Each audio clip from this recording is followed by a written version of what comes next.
Super excited to be here with everyone. Thank you so much for attending this session. I'm thankful to be here with you all. I am actually residing in Tampa, Florida area, Tampa Bay. And I want to talk with you today about grit and how grit is the cement that we need to continue to build together in the math classroom and just overall in our school buildings. So the title of the session is Grit is the Cement We Need to Succeed in Math. I know you heard a little bit earlier, I'm honored that I was a TEDx speaker. I was able to get on the TED stage and talk a little bit about grit to the world.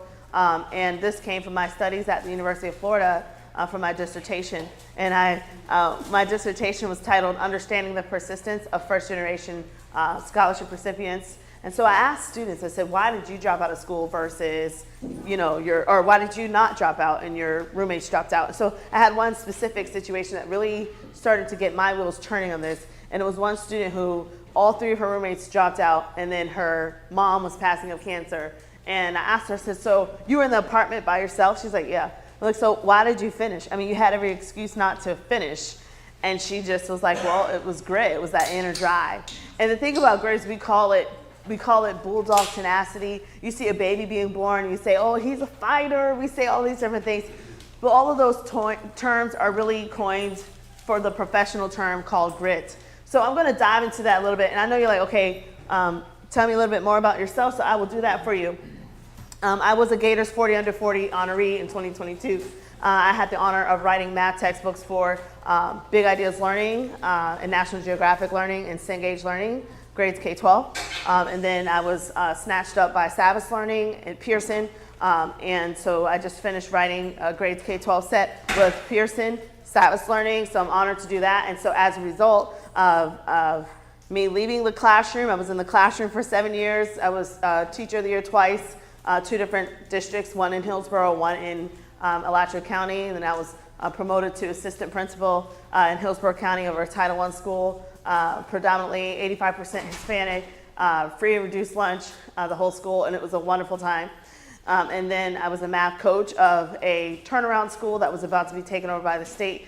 We were able to go from 27% proficiency to 77% proficiency in our math scores in that year. And so that's when I got snatched up to start doing this work now, writing the math books. But the thing I think that makes this presentation a little bit different is this is coming from a lived experience as well. I did have a very humble beginning as a homeless learner. I was homeless my last 2 years of high school, and I went from a homeless shelter into a college dorm overnight. I was that at-risk youth, and so when I write to teachers, I'm talking from experience. It's not just something that I assume or I would perceive. No, this is lived experience that when I was making straight A's and walking the streets because I had nowhere to lay my head, the teachers would come up to me and say, well, we know you're homeless. Where are you staying? And I would just say, I've got straight A's in your class. Why does it matter? So I was that kid. I was that at-risk youth. I was that statistic, and I was, by the grace of the Almighty, I was able to beat the odds and come out of that. And now I'm helping teachers and principals and superintendents to now help break that cycle. And why is it so imperative to me with grit? Because not only is it lived experience, I've seen this framework get worked out and massaged, and I've seen those results. And so I'm going to share with you some more things just about how grit is seen as a cement.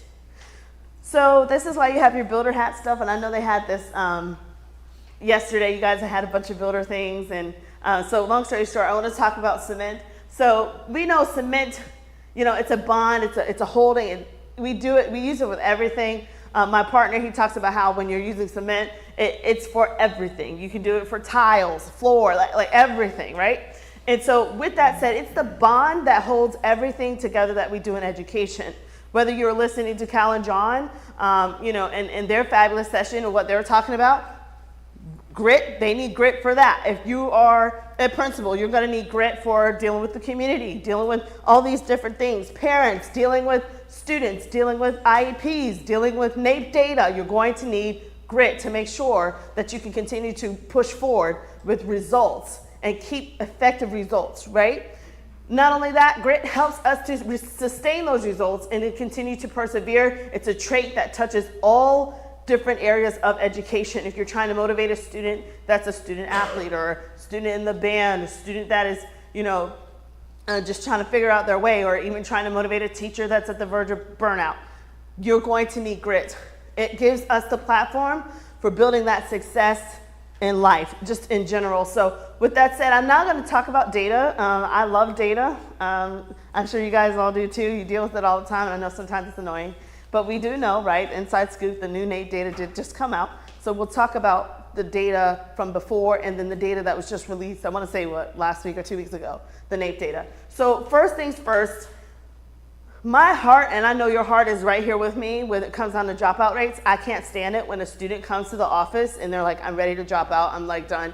And as a principal, you're doing everything to keep that kid in, and you're like, come on, one more chance, give school, and they're just done, they're clocked out. Other kids, I know there's other situations where it's like, whoo, so, because you're trying to get that kid where they need to go, and maybe that environment is just not the best fit. But with that said, according to the National Center of Education Statistics, which if you're trying to find relevant data, trending data, data that'll help you in your school building and in your school district, you can look at the National Center of Education Statistics, and they say that every year we have about 2 million to 3 million students that are dropping out of school. However, I think the numbers are really staggering around the 2 million mark. But I don't know about you. What are you going to do with 2 million people on the streets every year? This is not students that have qualified, they've done everything to get the GED, and they get out, they get the GED, they sign the pink paper, whatever. That's not it. They're talking nothing, not even a GED. You've got 2 million students going on the streets. So how do you think that affects us with our tax dollars, our living arrangements, other stresses of society?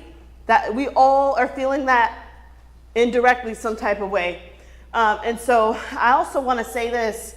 I'm so happy you're in this room. This is where my heart is. Average enrollment of juvenile detention centers has been, unfortunately, increasing.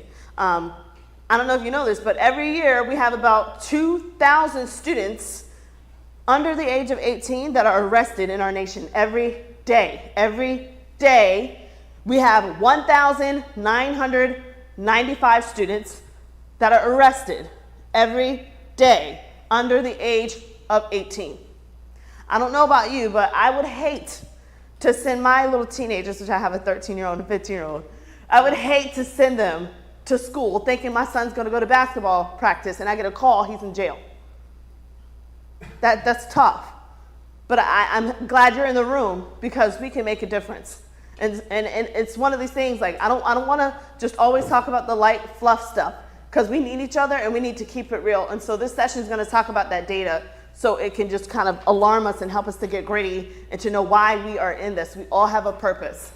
So this right here, according to more data and talking about the achievement gap, so I was able to talk to some people at the Department of Education, Florida Department of Education, the people that are over like the stats and the numbers. And so I got to that office. I don't know if you guys know like Dr. Drake Graham and some other people. I believe it's Alex is up in the Department of Education. There's some other names, and I can refer you guys. I'm sure you know Paul Burns and all these people. I was talking with them about our data, and I said, okay, we get all these numbers, we get NAEP. Can you make that a reality? Like, what are the numbers saying to us? How long is it going to take for us to bridge the achievement gap? So he said, okay, I'm going to pull the data from 2019, pre-COVID, right? Just because we need to know where the nation was. And I'm going to let you know where it stands. So I want you to look at this map because it says that if we continue education the way we've been doing, it's going to take us into the year 2241 to close the achievement gap in reading, and then the year 2237 to close the achievement gap in math. And this is between students with diverse backgrounds and their peers. That's 217 years from now. So I want you now to take a moment and talk at your table about what in the world do you think happened? And then we're going to continue moving forward with future data, 2024 data, that's going to bring us up to speed with where we are from that 217 mark. So take a couple seconds, please. Introduce yourself, talk to your peers about this chart, and then I'm going to bring you guys back in about 30 seconds to a minute. Go. Some thoughts that came to your mind when you were looking at the data. If I can get maybe two of you to popcorn out, what came to your mind when you were looking at the data with your group? Yes. We talked about TNTP came out with the opportunity. Yes, they did. And yes. So teachers maybe not even realizing it, were not providing on grade level assignments or rigor with their students. They were dumbing it down, using resources that were not aligned to the standards, and so that gap keeps happening with all students. Yeah, and it's funny you say that to piggyback on that. A couple years ago, maybe 5 or so years ago, you can look this up in your own time, but there was a particular school somewhere in the nation, I'm not say, but long story short, they were giving students of diverse backgrounds, they were automatically putting them in IEPs and giving them access point courses, even though these students were not declared to need any special assistance like that. And what happened was those students tried to graduate and they had an access diploma and they were in their right mind. And so the students are like, how come I'm not able to apply to the community college? How come I can't get a job? And they were put on access points for their entire high school experience. So this is very true. Unfortunately, that does happen. There are pockets of the community that does have that. Yeah. Well, I said two things here. I said, one, I think there is a substantial investment in keeping this gap as wide as it is.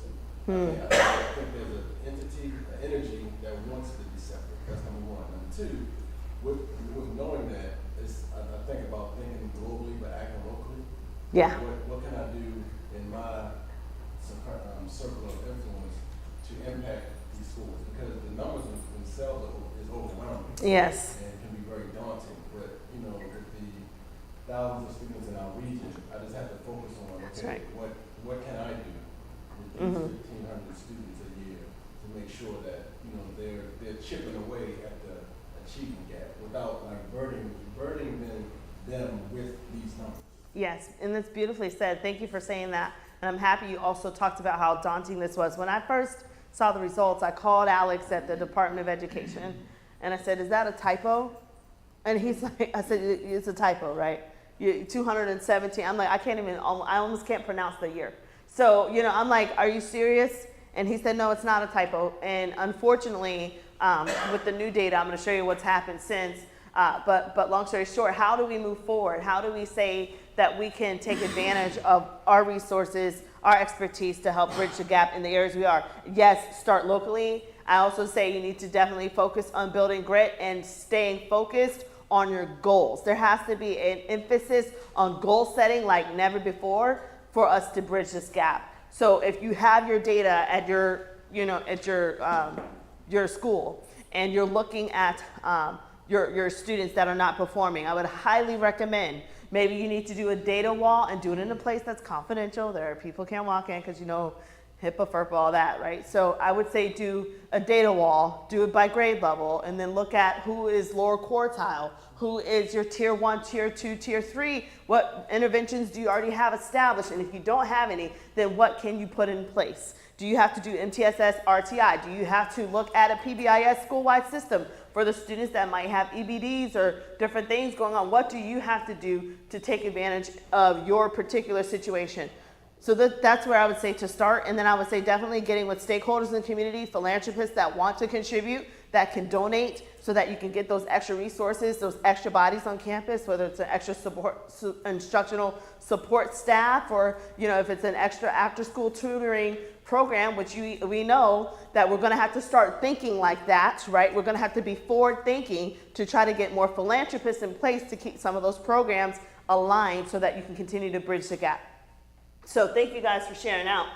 So now I'm going to talk about the NAEP data of 2022 because that was the NAEP data of 2019. So unfortunately, guys, in all three of those categories, elementary school, middle school, and high school, we did not see gains. There was not proficiency in all of our 50 NIFU United States. So for instance, here, fourth grade, it showed us that out of all 50 NIFU United States, we had 43 states that had a decrease in proficiency.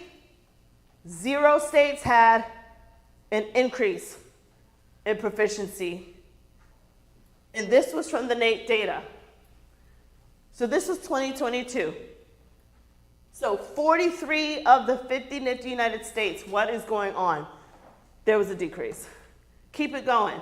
22 out of 26 urban school districts in 8th grade math categories had a decrease, and again, unfortunately, 0% increase proficiency. We spend millions of dollars on this curriculum, on access, on supports, on grants, on different opportunities to bridge this gap. Why are we getting these numbers, right? There's a disconnect, and I'm just gonna keep it real. I honestly think many of our students have checked out, and teachers have burned out. Teachers have joined unions, and they said, you know what, I only have to work this time to this time because I don't feel respected, I don't feel appreciated, and I'm scared to death of the principal.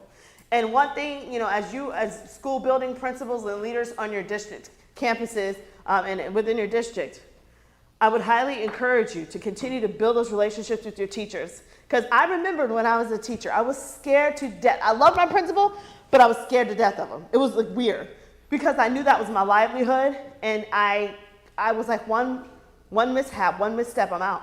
You know, and so even though I revere him, I was also afraid. And some people, they struggle with that. Some people struggle with authoritarian style leadership. They might struggle with, you know, different other elements involved in leadership. They might struggle with their culture. There might have been something that happened in the school board meeting. There might have been something that happened in the community that has them jaded or shaken up and just making them feel certain ways about the principal. It might be political. And so, unfortunately, you'll have teachers that are frozen, you know, and sometimes they just need to know that you're not going to fire them and that you're there to help them and you're there to work with them. I mean, and you know, I never forget, I had a mishap. I was given an assessment, a fairly new teacher, maybe 5 years in, and it was when we first started doing like the FSA, and it was new to all of us in the district.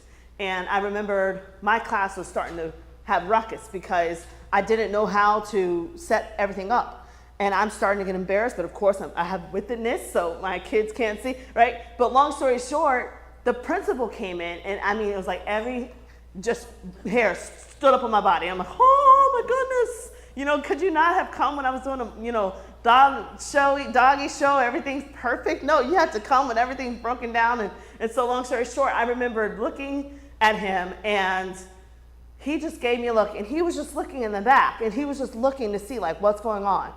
And I'll never forgot that because he didn't humiliate me. He didn't fire me. And he actually came and helped and then was like, you did good with what you were able to do. All right, see ya. And I was like, right? Many teachers are waiting for that release. They're waiting for that relief to know that they're still gonna have that security because their livelihood is at stake. And even though, you know, they're dealing with different elements within education, some of them are still unfortunately fearing that. And that is a real lived experience for them. So with that said, I want to continue to transition and talk now about NAEP data 2024. This just came out.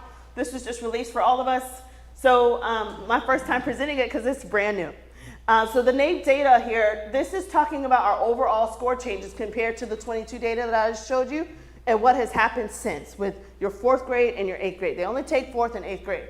And so look here, and certain schools are chosen for NAEP. I was in California and they were asking like which schools get NAEP. It's not every school, but it is an actual test and it's nationwide. And so you don't know if they're gonna creep up on your school or a school down the street, but they do this and it is a fair instrument. So here, this is excellent that it's 24 points up for your 4th grade math from 1990.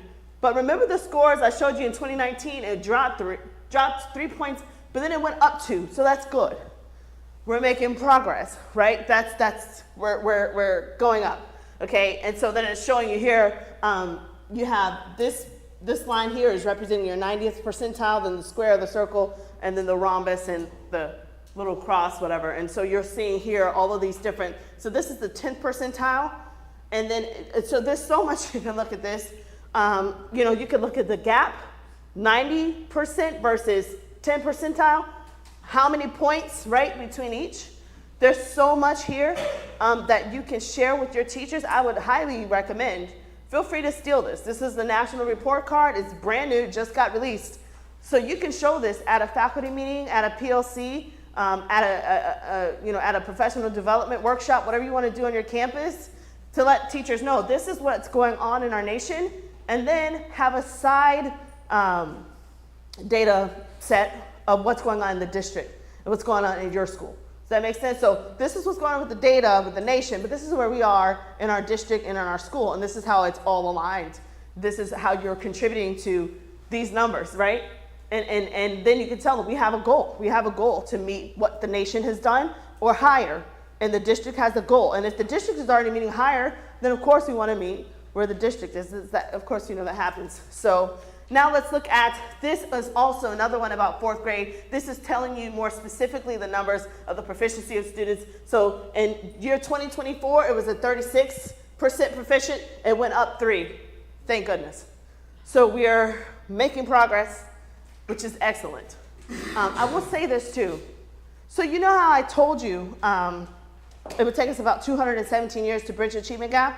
So since that data, the 2022 NAEP data showed us that those points dropped 8 percentage points, which means now that 217 years is now a hope, right? And now it's a dream. So now that number is a little bit rigid. And so it's so interesting because people are like, okay, well, how long has the United States been established? You're telling me it's going to take about as long as our nation has been a country for us to bridge the gap, right?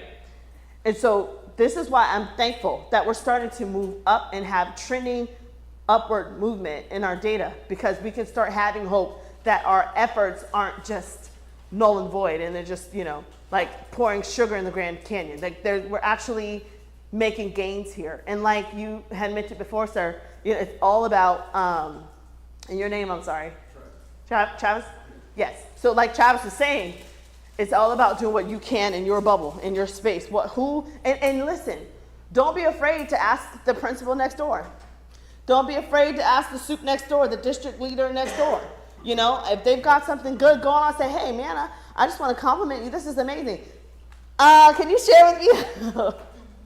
You know what I mean? Share. It's okay. You know, and so long story short, so this is the data of 4th grade that just came out. And now this is 8th grade data. And it's talking about what's happened since 2022. Now, it says to us, since 2022, there's been no significant change. Okay? Well, hey, that means that it's sustained.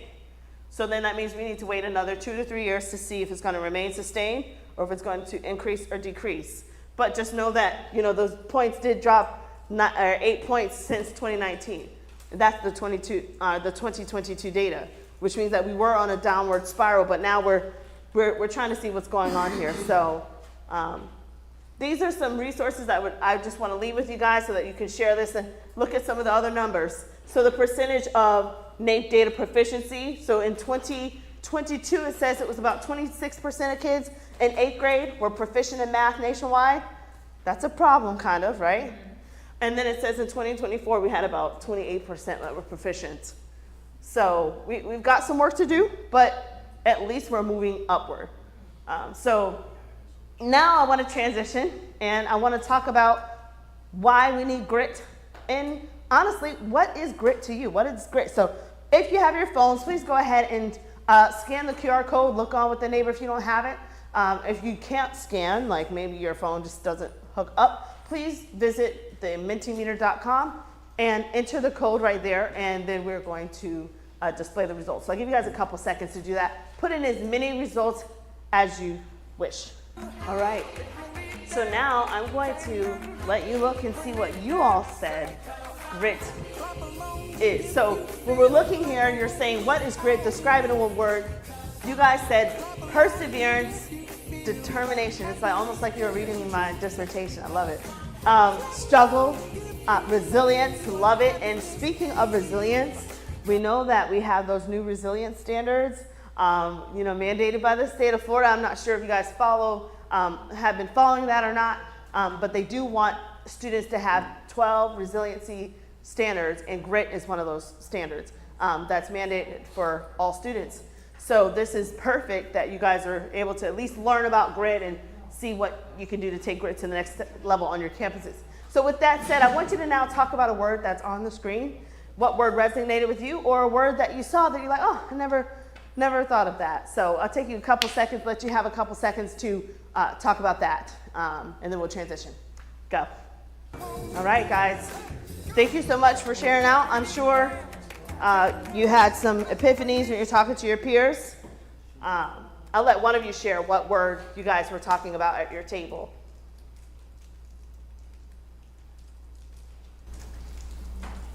Believe it or not, pause if I have more than one word in my head. When I say, actually, what our character traits at our school, grit is always my favorite one to use, and it's kind of spread throughout the building. So my first thought when I'm talking to children is to stay within this, because that was mine, but that's something that I feel like they can relate to. But the word that I just wanted to add to our bank is like productive struggle. That, and then I had 3 more, but productive struggle is the one that sticks out as one I haven't used. I like that. Yes, and thank you for calling that out. And actually, in the work that I've been able to do with Savas, I talk a lot about how you can build grit through productive struggle with students, and I give teachers insight as to how, like, what that looks like in the classroom, tangible examples, and then how to also build relevance and grit or numeracy through grit. So it's really, we massaged it through. So you're spot on with that, and thanks so much again for sharing. And so now I want to transition us back to our presentation. So thank you again for sharing out. And so I want to talk a little bit about grit. And in my studies, I found that grit was the main factor needed for success of students, but grit was not alone. So I had 6 factors that students needed to be successful. I'll share some of them with you, but it was like the golden nugget sauce of my dissertation to find those factors, right? And so I know grit was one of the factors. Mentorship was another one. Financial stability, sense of belonging, family support, and belonging to an organization that was bigger than you. So me being a part of the University of Florida, go Gators, sorry y'all, I'm not trying to, it is what it is, sorry. But belonging to an entity bigger than you, it helps to cultivate grit and success for students.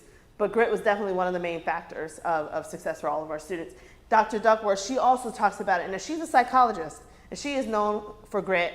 I literally am just like riding her coattails, but I'm doing it in the math space. She's doing it psychologically for all of us because we all need grit, so she's helping us. And so I want to share a little bit of what she had to say about grit in her talk. So if we could just listen to her for a couple seconds. Wait, before I do this, because Farrell was telling us to be happy, right? So we got to pause him. So he's dancing, doing all kind of stuff. So now let me go back to Dr. Duckworth. Let's hear what she has to say to us. Psychologist.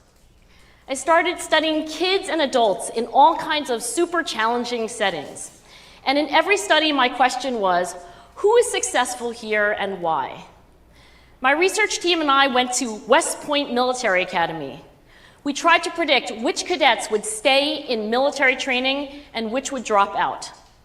We went to the National Spelling Bee and tried to predict which children would advance farthest in competition. We studied rookie teachers working in really tough neighborhoods, asking which teachers are still going to be here in teaching by the end of the school year. And of those, who will be the most effective at improving learning outcomes for their students? We partnered with private companies, asking which of these salespeople is going to keep their jobs and who's going to earn the most money. In all those very different contexts, one characteristic emerged as a significant predictor of success. And it wasn't social intelligence, it wasn't good looks, physical health, and it wasn't IQ. It was grit. Grit is passion and perseverance for very long-term goals. Grit is having stamina.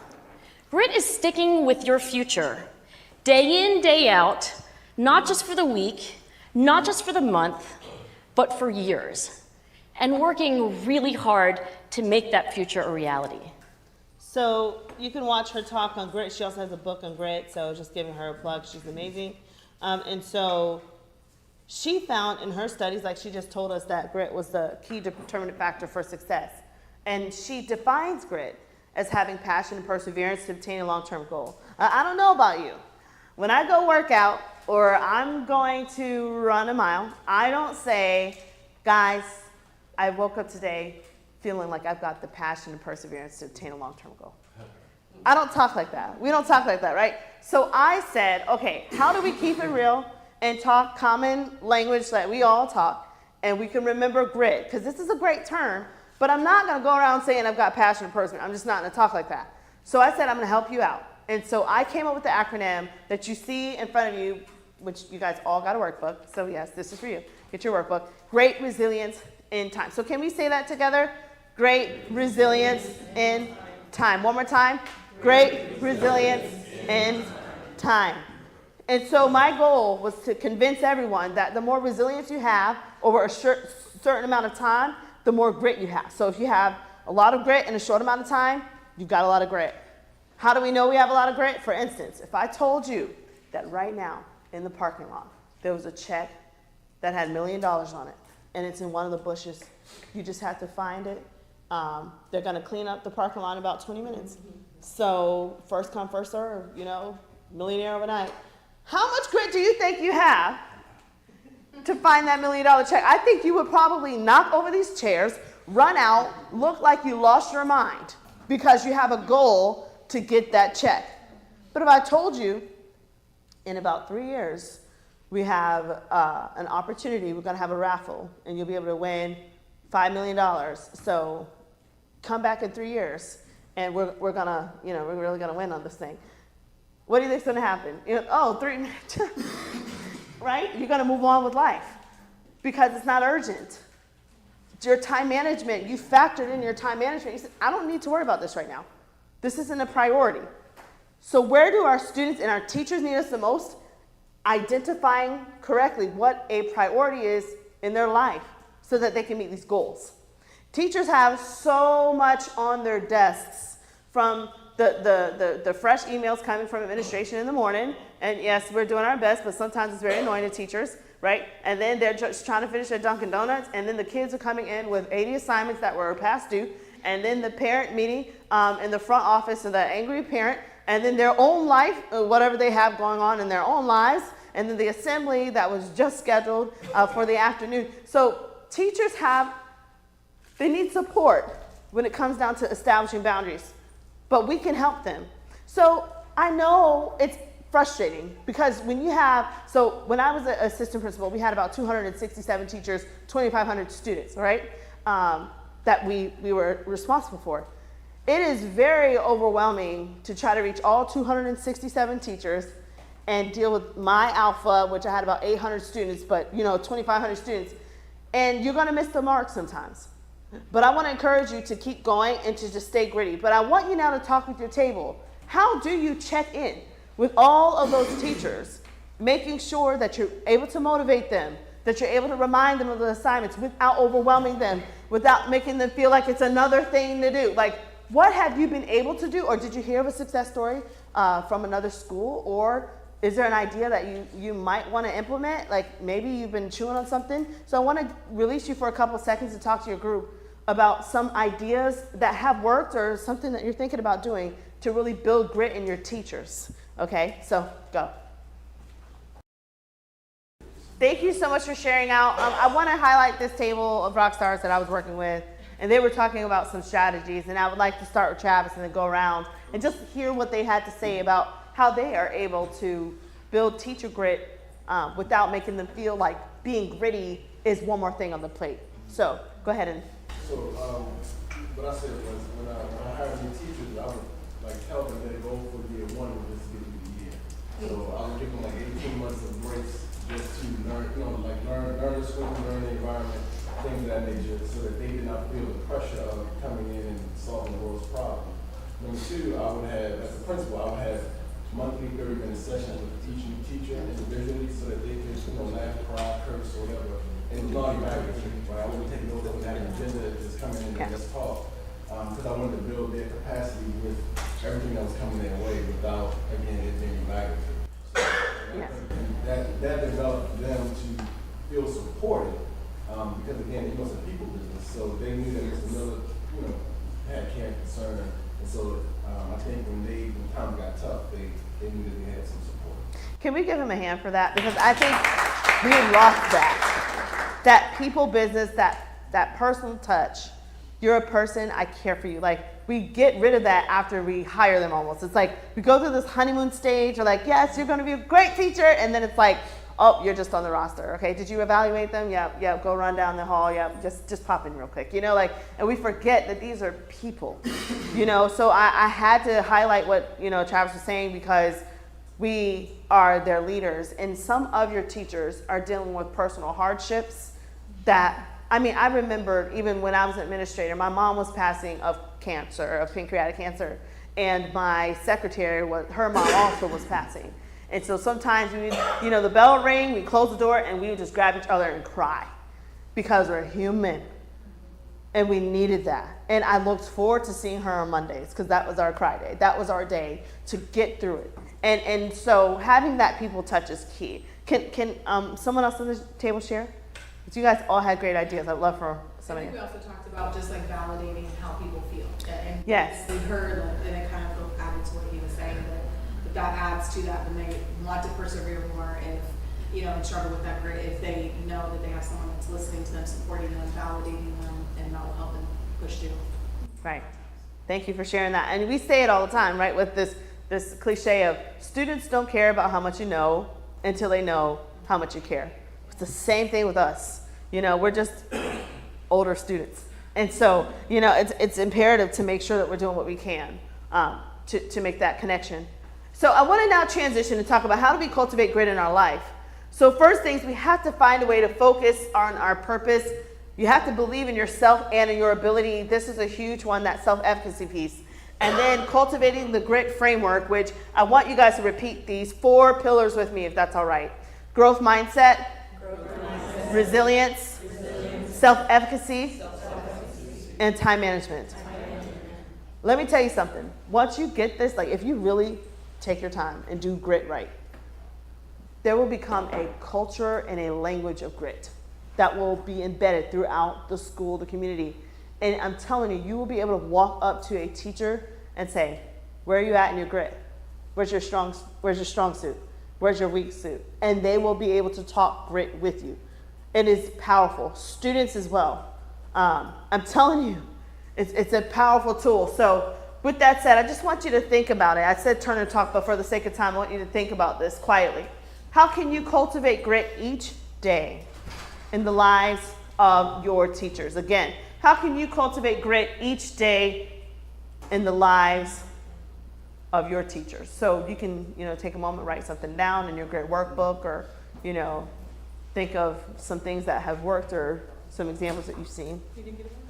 So now that you've done that, I want to now transition. We're about to get ready to get into the framework, but before we do, I want to give you some pointers to help, to kind of let you see what I think can help all of us to build grit in our teachers each day. So I'll go back.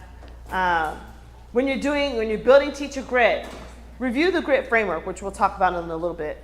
Build grit by focusing on each pillar, which we talked about those pillars just now, but we'll go into it more in the next slide. Provide new math strategies, create buy-in with data, and school-wide initiatives. I would always, when I had pushback, especially my veteran teachers or teachers that just weren't for something, I would always present it with data. So this isn't just coming from me as something I want to do or whatever. I presented data, and this is where we are. The data says this, and this is why this new initiative or strategy is going to support us getting to where we're trying to go. So I would highly encourage that. And then, of course, having one-on-one conferences, 3 praises, 1 area of focus, and then 1 question to leave them with. 3 praises. I think we can do more with praising our leaders, right, our teachers. And then having a grit calendar, which I can have all this stuff, you know, available for you guys to get at a discounted price or whatever later. But this is the grit calendar. And I just launched this for you guys. And so in the calendar, each day is marked. Monday is Growth Mindset Monday. Tuesday is your Resilience Tuesday. Wednesday, Self-Efficacy Wednesday. Thursday is Time Management Thursday. Friday is your Gritty Friday. You get to celebrate, talk about what you did. The weekends are for you. And then on the notes side, you can say, how can I cultivate grit this month? So you can have this with your teachers or with your leaders where you talk about how you're really realistically building grit. And I can pass this around for you. And then coupled with that, you also have like a grit weekly planner where it's every day of the week and you can write in what assignments you have and how you guys are using grit to get to where you're trying to be. So These are available. I'm just gonna have these floating around so that you can check these out. Yeah, and just make your pointers. So with that said, having those conferences, having that grit calendar, having a teacher mentor system is needed. Teachers need to feel like they can be vulnerable and that they have someone to trust, like we were talking about earlier. Providing math PD, and of course holding PLCs to discuss your school-wide data. So now I want us to take a moment and look at this grit framework. So this right here is the grit framework. This is the teacher version. I do have an administrator version, and I'm going to share that with you in a minute. You'll see here question 1, I'm able to bounce back from setbacks. This is category of resilience. Okay, and then I can handle difficult situations. It just keeps going. Okay, and so I know you guys are scanning the QR code. This is the teacher one. If you want to scan that, you can. I also have one that I want you guys to take as administrators. It's actually in the workbook, and there's actually another opportunity for you to scan.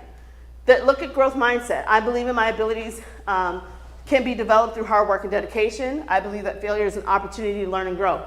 You're having them think about what they can do. Question 10, I'm confident in my teaching skills and ability. Question 15, I can stay focused and avoid distractions. That one, I probably would score a little lower on. You know, but you keep it real with yourself, and then afterwards you grade yourself. So I now want you guys to take the assessment yourself. And this is the one for administrators. And I want you to be honest. This is not to judge you. This is a safe place. You don't have to put your results online and tweet them out and do a selfie. You can just keep this to yourself to know where you are. And then I would like for you to maybe share with your table the area of grit that you felt strongest in, and maybe an area of focus. So go ahead and scan the QR code, and you can begin your grit assessment for administrators. Yeah, you just pull it up, because now what I want to do is we're going to transition into an activity in a little bit. Oops, sorry, 1 second. Yeah, let me go back. Yeah. If you X out, that's fine. Just go back in. Okay. I'm about to transition us into an activity. I think this session is, we have a couple minutes, so I want to do a little grit activity with you. So I want you to think about your grit move. What will you do to ensure that students don't give up? Okay, and this is going to lead us into the other activity. I want you to discuss a plan of action for maybe attendance and things like that. I want you to discuss, like, who is your grit tribe? Why am I having you do this? Because then once you do this, hi, good morning. I would like for you to then move into this activity where what we're going to do is I would like for us to, talk collaboratively at our tables. We do have this chart paper here, and what I want you to do is to just begin talking about what you're going to do at whether it's your school building or within your school district to really build grit for teachers to make sure that they can really assist students using the grit framework. Okay, so again, thinking about, okay, I have a grit move, but this is how I'm going to help my teachers to build grit using the actual grit framework. Okay, so with that said, go ahead, and I'm going to rip off some of these and let you guys start chatting away. And if you need my assistance with anything, please let me know. So you have some of these at your table. You can stick them up on the wall, and you can start working collaboratively with your partners on what you guys are going to do to build grit. So go ahead and pull up the framework, and you can start looking at ideas that you have for building grit. Here you guys go. Thank you so much. I'm going to have us take pictures of all this, and we'll do pictures and all that good stuff. But for the sake of time, I know we're running probably overtime. I don't know, but I want to honor your time. And so with that said, I do want to say thank you so much for attending this session. And in conclusion, take grit with you. Remember the framework, great resilience in time. Remember to build grit in your teachers by, of course, praising them, complimenting them, but go over that framework with them. Give them a second chance. Give them a grace period, because they're needing that, and making sure that you're also maybe implementing some of these things on the walls for your teachers. With that said, I would love it if you guys can also scan for me this QR code. This is a survey. If you're needing me to come out and do some work with you, or you're wanting more information on grit, if you're wanting a copy of this PowerPoint, please put your information and let me know, and we will get that in your hands. Now, do I have any questions as we are wrapping up the session? Do I have any questions at all?